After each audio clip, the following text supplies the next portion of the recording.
Kemudian anak-anak Harun, Nadab dan Abihu, masing-masing mengambil perbaraannya, membubuh api ke dalamnya, serta menaruh ukupan di atas api itu.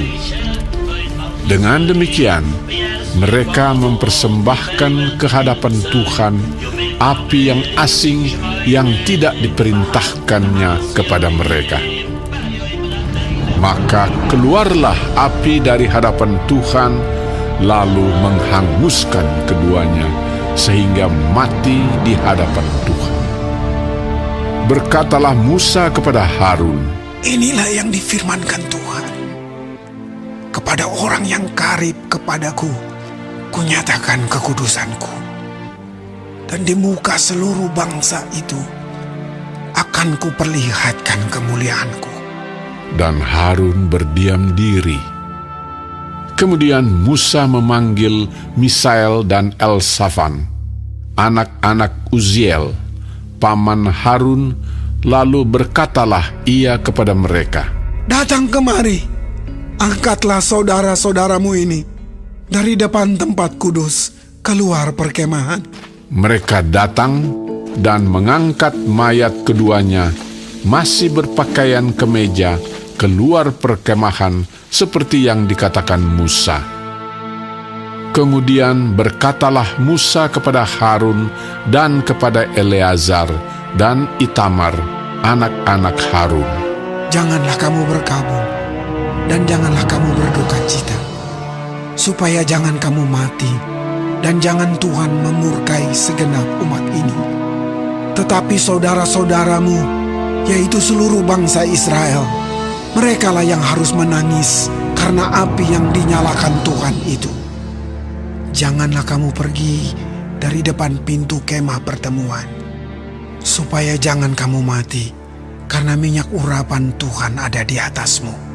Mereka melakukan sesuai dengan perkataan Musa.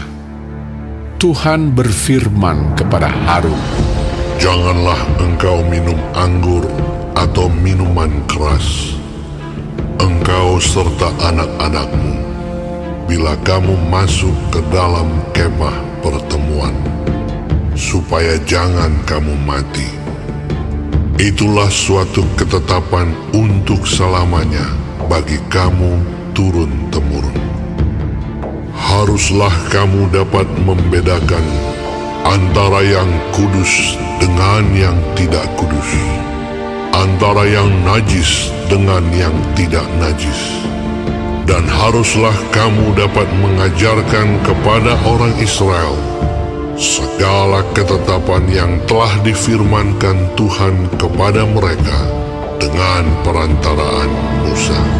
Kemudian berkatalah Musa kepada Harun dan kepada Eleazar dan Itamar, anak-anak Harun yang tinggal itu, "Ambillah korban sajian yang tinggal dari segala korban api-apian Tuhan, dan makanlah itu sebagai roti yang tidak beragi di samping mezbah, karena itulah bagian maha kudus.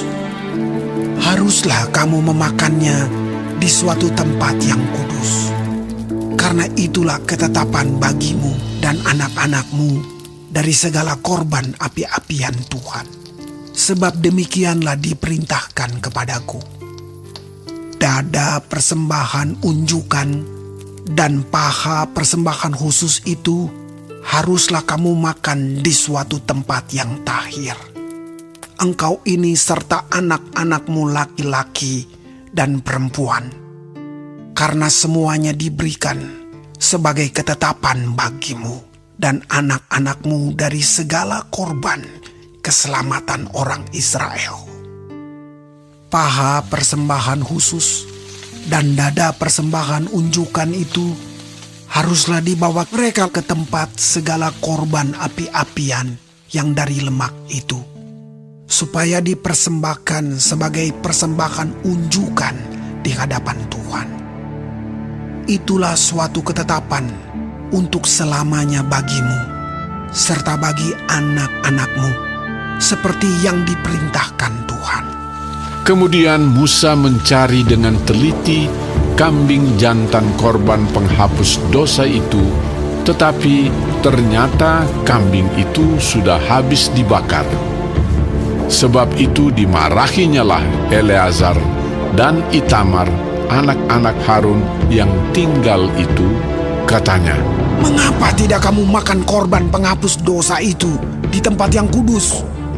Bukankah itu suatu bagian maha kudus dan Tuhan memberikannya kepadamu, supaya kamu mengangkut kesalahan umat itu dan mengadakan pendamaian bagi mereka di hadapan Tuhan?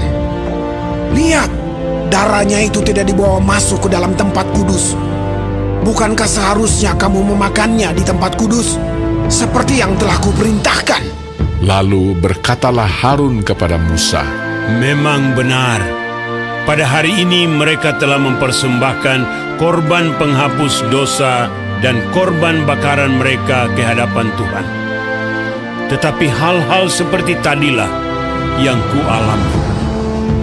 Jikalau pada hari ini aku memakan juga korban penghapus dosa, mungkinkah hal itu disetujui oleh Tuhan?